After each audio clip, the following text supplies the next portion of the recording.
In AutoCount, you may make use of multi-level chart of account to produce manufacturing account. First of all, create all the manufacturing component accounts at GL, account maintenance.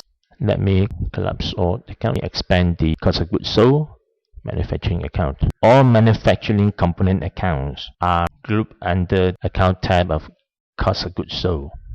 Make use of level 2 for subheaders, level 3 for component accounts, and the order of account number. For example, I start off with 7 in order to group them accordingly. For example, my manufacturing account is on level 1. I have level 2 subheaders, and level 3 will be the component account of subheaders respectively. I have some transactions on these child accounts so that we can see the reports. And you may need to create several sets of stock accounts for finished goods, raw materials, packing materials, as well as work in progress, depending on your reporting requirement. For that, key in the opening balance and then perform transaction entries that involve manufacturing component accounts. To view manufacturing account, go to GL, Account Details Report.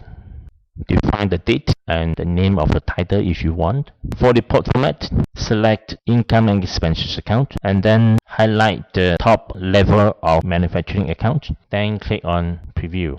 All the child accounts under manufacturing account will be listed. If you hover your mouse over the amounts, you can see the mouse pointer change to hand sign. This means that you can click to drill down to the source document.